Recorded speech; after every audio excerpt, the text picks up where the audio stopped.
Dando vuelta a la página y un poco nada más, porque justamente vamos a detenernos a repasar los 2 meses y piquito de gestión ya que lleva Javier Milei en el orden nacional y otro tanto Leandro Esdero en el orden provincial.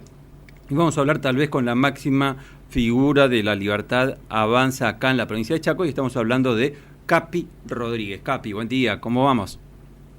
Buen día, Roberto, ¿cómo estás vos? Buen día a la audiencia. Acá, tratando de hacer un repaso de todo lo que ha pasado, lo que ha dejado la semana, y yo me quedé, Capi, con este pibe de 21 años que murió tratando de robar cables de alta tensión en Rosario y que mucha gente festejaba, hasta jocosamente destacaba la muerte de este pibe que murió calcinado y que la verdad para mí refleja una situación social desesperante de nuestro país. ¿Qué mirada, qué lectura tenés acerca de esto, si es que tenés alguna? Sí, por supuesto, considero y entiendo, digamos, que tal vez la bronca y el enojo que hay en mucho sector de la sociedad con respecto a el gran deterioro que ha hecho el kirchnerismo en la Argentina se ve reflejado en este caso.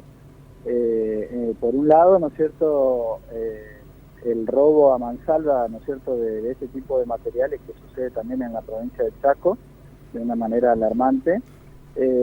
Y por otro lado la situación de no entender, digamos, que está en riesgo o en peligro la vida de las personas, sea del sector que sea, ¿entendés? Yo siempre promuevo el respeto a la vida y no otro tipo de alternativas, ¿no?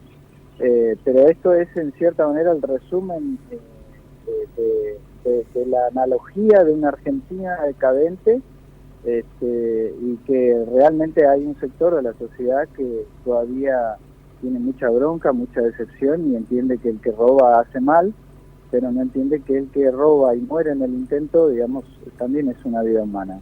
Y yo no estoy de acuerdo con terminar con las vidas humanas. Uh-huh. Capi, hablabas que esto tal vez sea producto de los 20 años de kirchnerismo.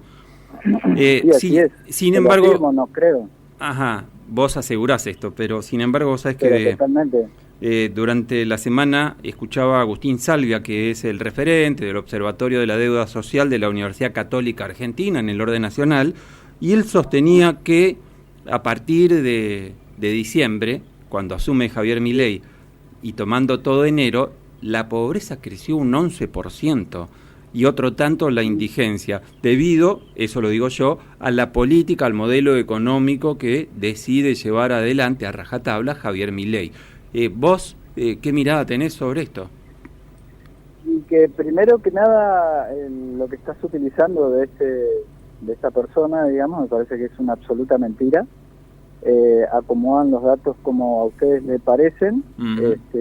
Y están manipulando la información, porque si yo miro con un solo ojo la realidad, es decir, estoy mirando una realidad parcial, ¿no? Pero hubo una devaluación, Capi. No hay ningún, Roberto, sí. No hay ningún indicador social que en los últimos 2 años haya mostrado de alguna manera que la pobreza y la indigencia hayan sido reducidas por las políticas de Estado. Entonces, a ver, si vos me decís que hasta el año pasado, hasta antes del 10 de diciembre, la Argentina brillaba, digamos, en producción, en desarrollo, en índices que te indicaban de que la Argentina estaba de otra forma, primero que nada, Javier Milei no hubiese ganado la elección. Uh-huh. Y segundo, es una falsedad absoluta y rotunda el tratar de indicarle que en 60 días el responsable de la pobreza es Javier Milei. Eso es un cinismo la verdad que no resiste el menor análisis. No hay un solo indicador social que te diga otra cosa. Pero Javier Milei es el responsable del aumento de la pobreza. Es decir, Capi, las medidas así lo indican. Observa esto. ¿Sabes cuánto era el porcentaje de pobreza que dejó Alberto Fernández? Y que nosotros lo cuestionábamos, 44%. Es una cifra. Pobreza e indigencia, ¿cuánto más? Y es un porcentaje muy elevado también, muy importante. Y por entre los dos, no, por supuesto que es condenable. ¿Y qué varió en este momento? No, aumentó a partir de las 11. ¿Cuánto se fue? Y bueno, según Agustín Salvia, ahora se fue a 55%. Es decir, pasamos del 44% en tan solo 2 meses, tomando diciembre, en donde gran parte gobernó ya Javier Milei, y todo enero creció un 11%. Pasamos del 44 al 55%. Yo te doy la derecha, porque es verdad. ¿Y la indigencia? No, también creció. Y creció de una forma importante.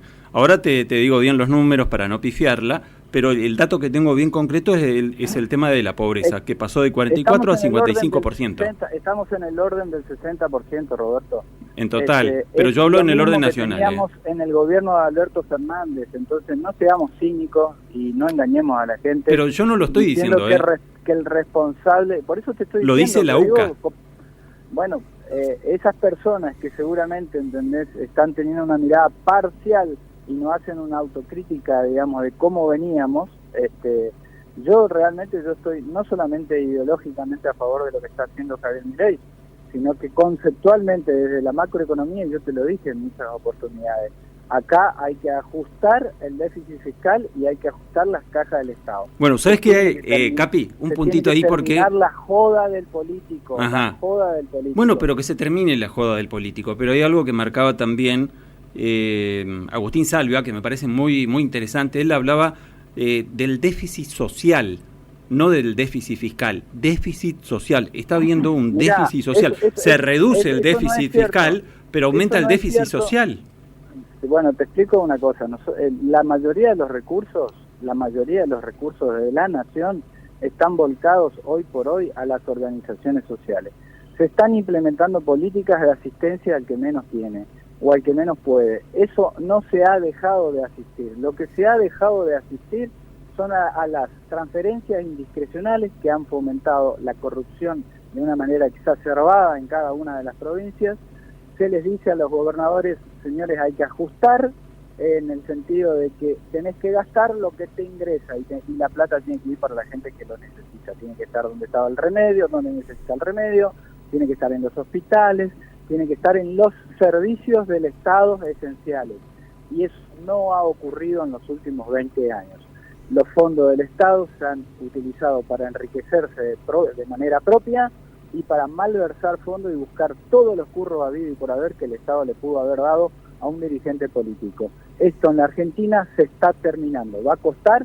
Sí, va a costar. ¿Mucho? Muchísimo, no mucho, muchísimo. Pero de una buena vez por todas, alguien tiene que tener los cojones necesarios para poner las cosas que hay que poner sobre la mesa. Y Capi, eso es lo que estamos haciendo. Capi, yo apoyo eso.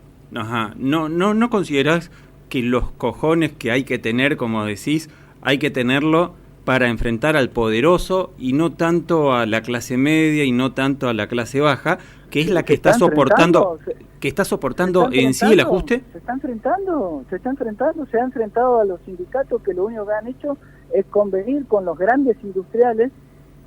Se está enfrentando, por supuesto que sí, se está enfrentando, y todas las agresiones y difamaciones y todo lo que están diciendo, digamos, del gobierno nacional a solo 60 días de haber comenzado la gobernación, son total y absolutamente interesadas. Los sindicalistas se les está terminando el curro. Pero no todo pasa por ahí, Capi, mirá, te doy un ejemplo.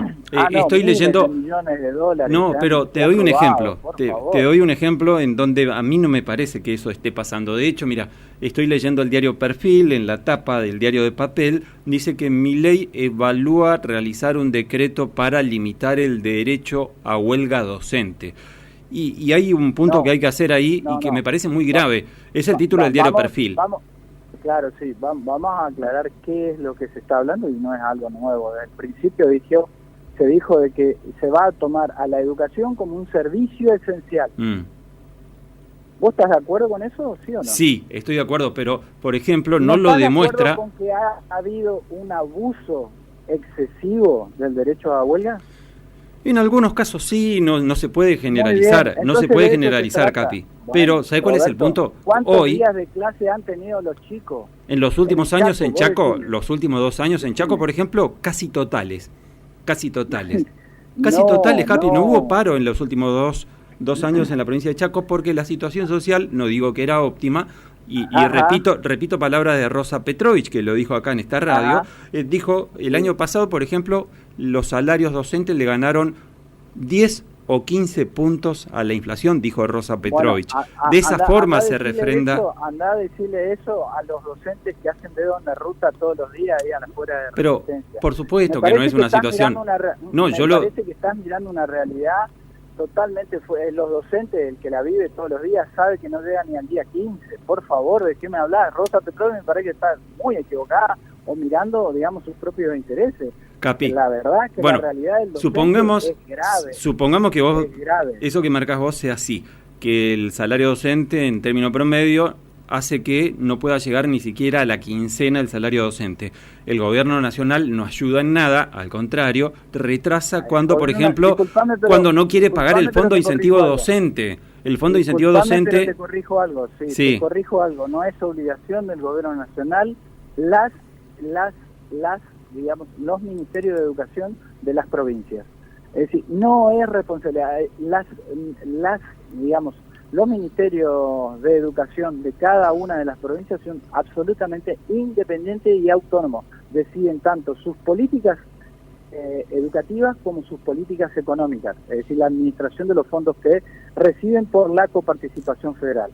¿Vos sabés qué porcentaje se lleva a la educación en el presupuesto provincial? Sé que es un porcentaje alto. 29%. Es uno de los presupuestos más importantes de la provincia. Entonces, ¿de qué estamos hablando acá? Estamos hablando de que se administre correctamente. No es obligación del gobierno nacional ni tener injerencia sobre cualquier política educativa en una provincia, ni tener injerencia sobre la política económica, es decir, traducido a sueldos.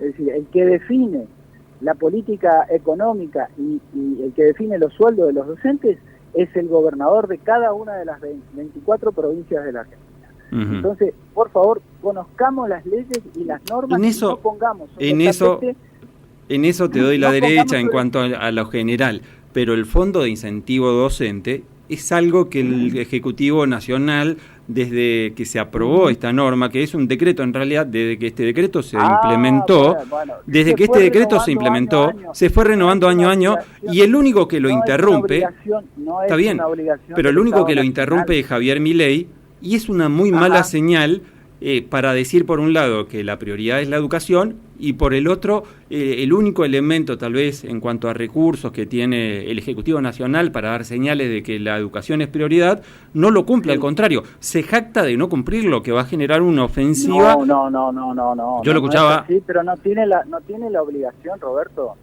no tiene la obligación. El gobierno nacional va a asistir a los padres, ya se habló del bono que se va a emitir. Es decir, directamente, porque acá lo que nosotros estamos tratando de hacer es evitar el curro y la malversación de fondos.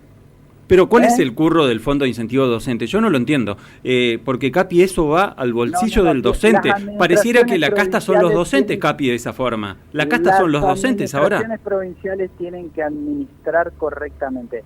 El desfasaje que viene año tras año, y yo creo, yo la conozco a Sofía Navianov, y me parece una excelente ministra y una persona que tiene una voluntad férrea, pero la sobredimensión que tiene el Ministerio de Educación, que ha sido inflado por todos lados con una política educativa donde el gasto excesivo de docentes, donde se abusa tanto de las medidas de paro como de la cobertura de la suplencia, es decir, vos por curso en algunas escuelas tenés hasta 3 docentes cobrando. Me parece que ahí hay que tener una responsabilidad social por parte de los gremios docentes y poner en caja esta situación anómala que perjudica directamente al financiamiento del Ministerio de Educación. Entonces, pongamos sobre el tapete y sobre la mesa los temas centrales. Y entonces hay desfasajes que llevan adelante los docentes a través de sus gremios, ¿no es cierto?, y que incumplen y laceran la economía de un ministerio, ¿entendés? Entonces, seamos concretos, todos sabemos perfectamente que hay un abuso discrecional de las licencias en el Ministerio de Educación. Y si vos los desconocés, me parece que, bueno, te falta información. No, pero yo, Capi lo conozco, de hecho yo soy docente de un instituto terciario y lo conozco profundamente. ¿Y en muchos casos... ¿A vos te parece correcto? No, por supuesto que no me parece correcto el hecho de que haya un exceso de licencias, muchos docentes que se avivan del contexto y de la posibilidad que les da esa posibilidad de tomarse licencia muchas veces de forma injusta, pero una cosa, Capi, no justifica la otra. Eso no amerita, eso no justifica que el Ejecutivo Nacional, a partir del Presidente de la Nación, una decisión exclusiva del Ejecutivo Nacional, dice no voy a pagar más el Fondo de Incentivo Docente, que representa el 10 al 11% del sueldo docente en general. Es demasiado. Capi, una cosa no debería justificar la otra. Al contrario, una muy buena señal del Ejecutivo Nacional hubiera sido, sí, por supuesto, vamos a cumplir con este decreto que año a año se viene renovando. Pero acá pareciera, con esa medida, que la casta es el docente. ¿No era que iban a combatir la casta? No extrapoles eso. Acá hay que decir, señores administradores de los fondos y de los recursos de los coparticipables, el Chaco es la cuarta provincia con mayor coparticipación de la nación, administren correctamente, y en eso tiene que ajustarse tanto aquellas personas que defienden los derechos y los recursos de los docentes. Con tantas anomalías que ha habido durante estos años, los recursos están mal administrados. Entonces hay que corregir esas asimetrías. No se puede seguir generando déficit. La provincia tiene que entender que tiene que poner en caja el Estado. Debe administrar de una manera correcta para que el docente reciba la asignación que le corresponde por un buen trabajo. Esto tiene que ser, sí, tiene que quedar claro. Entonces hay que terminar con la joda de las licencias de los docentes. Por favor, tenemos que ser todos, comprometernos a sacar al país adelante, pero en serio, no con chicana berreta de que ahora es el culpable el presidente de la situación laboral de los docentes. Por favor, eso está violando cualquier principio básico de la Constitución Nacional. Bueno, pero si no paga el Fondo de Incentivo Docente, hace que el ya de por sí chiquito, escaso salario docente promedio sea más chiquito, Capi. Eso es lo que me parece una paradoja, una contradicción del gobierno nacional, que dice que es prioridad. Juntémonos entre todos los sectores que estamos preocupados por la provincia del Chaco, ¿no es cierto? Y sinceremos las cosas, porque eso es lo que estamos tratando de provocar, que haya un sinceramiento.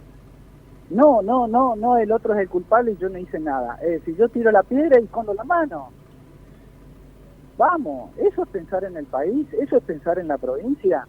Empecemos a ser un poco más sinceros y un poco más honestos, intelectualmente inclusive. Es decir, no echemos la culpa al otro, que todo es el responsable del otro. Bueno, todos pero tenemos una puta de responsabilidad en las decisiones que se toman. Sí, Capi, es verdad, pero desde que se implementó esta norma, este decreto del Fondo de Incentivo Docente, ningún gobierno hasta ahora dejó de cumplirlo, ni siquiera Mauricio Macri. Y uno dice... Te pregunto, Roberto, ¿es la obligación del gobierno nacional? Sí, claro, y más en el contexto en el que estamos. Por ejemplo, se necesita casi 540.000... La respeto. Casi 540.000 pesos necesita una familia tipo para no ser pobre. ¿Cuántos docentes en Chaco pensás que perciben eso? El gobierno nacional va a tomar medidas para contemplar directamente y favorecer a los padres en esta situación especial. Y vas a tener noticias la semana siguiente. Y se van a tener lo escuché al presidente, que va a haber voucher para sectores de clase media, pero el tema es que los docentes van a pasar a ser de clase bien pobre, porque su salario no alcanza en promedio para paliar lo que necesita la canasta básica total. Pero sinceremos la situación de los docentes, terminemos con los docentes que tienen 3 cargos, es decir, ocupan tres puestos en un curso. Terminemos con eso para que haya más recursos y el ministerio pueda distribuir mejor. Vamos, eso es economía básica de bolsillo. Se está atacando al docente como si fuese el culpable de la situación económica del país. No, nadie está atacando. Acá hay que tener responsabilidad fiscal y responsabilidad en la administración de los fondos que no son tuyos. Bueno, pero acá se están metiendo con el bolsillo del docente, ese es el problema. Va a haber una reacción a esto. Te estoy diciendo, hay que convocar, hay que sincerar las cuentas públicas y hay que salir adelante. Roberto, estoy en medio de una reunión. Bien, te pregunto lo último, Capi. Sí. ¿Qué balance haces de los dos, más allá de esta situación económica que ya repasamos? ¿Qué balance haces de la gestión de Leandro Esdero en la provincia de Chaco? Para mí comenzó con el pie derecho. ¿Y cómo lo notás? ¿Dónde lo notás, por ejemplo? Y está destapando un montón de cosas que los chaqueños no sabíamos. Entonces, la verdad que felicito la actitud, por lo menos en esta primera etapa, de querer esclarecer las anomalías que había en todos los ministerios. Por eso te estoy diciendo, acá tenemos que sentarnos entre todos, sincerar la cosa, terminar con las malas administraciones, entender de que el perjuicio va directamente hacia la gente, que el recurso del Estado no es un recurso propio, no es de su bolsillo, del dirigente, digo, ¿no? Y eso hablo de todos los dirigentes, tanto del espectro del sindicalismo como del espectro político, y también del espectro social, porque tenemos que tener un compromiso de una buena manera para tratar de sacar a la Argentina adelante, y esto es con el sinceramiento. Terminemos con la joda, y esto no tiene que ser de una manera violenta, tiene que ser de una manera entendida, de sinceramiento entre los distintos sectores, pero cada sector tiene que poner lo suyo. Sector tiene que poner lo suyo. Lo último, Capi, sí, uno podría decir que a grandes rasgos uno podría estar de acuerdo. Vos sabés que durante la semana pasada en realidad hablamos con Julio Weissman acá en este programa, y él al analizar la gestión de Esdero dijo, bueno, el tema de las denuncias para mi gusto ya está, lo que tiene que hacer ahora Leandro Esdero es gobernar. ¿Estás de acuerdo con esa lectura? ¿Cuál es tu posición ante esta definición de Weissman? Y en cierta manera te lo estoy diciendo. Tenemos un conflicto con los docentes, ¿no es cierto? Muy bien. Tenemos que sentarnos en una mesa amplia y sincerar la situación del Ministerio de Educación y de los docentes. Es decir, se tienen que terminar con todas las anomalías. Entonces, para administrar de una manera más correcta y darle una respuesta salarial correcta también al docente, a esa persona que yo la veo todos los días haciendo dedo, un montón de docentes haciendo eso, porque no consiguen puestos en algunas escuelas, y muchos tienen que venir a Resistencia o del mismo interior ir a otra localidad, y todos los días tienen que hacer 100 kilómetros. Entonces, ¿sabes qué? Yo me saco el sombrero ante esos docentes. Estoy orgulloso de esos docentes, y la verdad que estoy orgulloso hasta las lágrimas, porque esos son los tipos que hacen patria, que hacen Argentina, y yo voy a defender a ese docente, pero hay que defenderlo con la buena administración, no Capi, con el seguir regalando plata, Roberto. Capi, pero sacando el fondo de incentivo docente, va a haber más docentes haciendo dedos, Mirá, si se administra y se sincera las cosas, y en los sindicatos también ponen lo que tienen que poner, te puedo asegurar, nosotros solamente vamos a tener un periodo crítico entre 6 y 12 meses, y salir caminando y de pie de esta crisis. Bueno, veremos. Porque no hay otra alternativa. Han devastado la economía, han devastado la cuestión cultural de los argentinos, le han enseñado a los argentinos a ser serviles, a ser esclavos, y yo estoy en contra de eso, porque como te lo dije al principio, defiendo la vida de las personas, sea cual sea el sistema ideológico. Yo comparto la idea de defender la vida de las personas, y ahí me planto, y no me importa cuál sea el sistema ideológico que logre eso. A mí este sistema ideológico socialista, prebendista, esclavista de los ciudadanos argentinos no me ha dado ningún resultado positivo y ningún indicador económico y macroeconómico, y el caso del pibe de Rosario es el ejemplo más paupérrimo, que tiene que estar arriesgando la vida para robar cobre y poder comprarse algo para comer. Eso es indignante. Haber llegado a una Argentina de esas características es indignante, y no es responsable Javier Milei. Entonces terminemos con ese discurso berreta de que el culpable es Javier Milei. Bueno, Capi, te dejamos, te agradecemos la diferencia, porque sabemos que estaba con una agenda muy ocupada, te diste un tiempito para hablar con nosotros. Será hasta la próxima. Gracias, Roberto, te mando un abrazo. Abrazo grande. Ahí ha pasado Capi Rodríguez.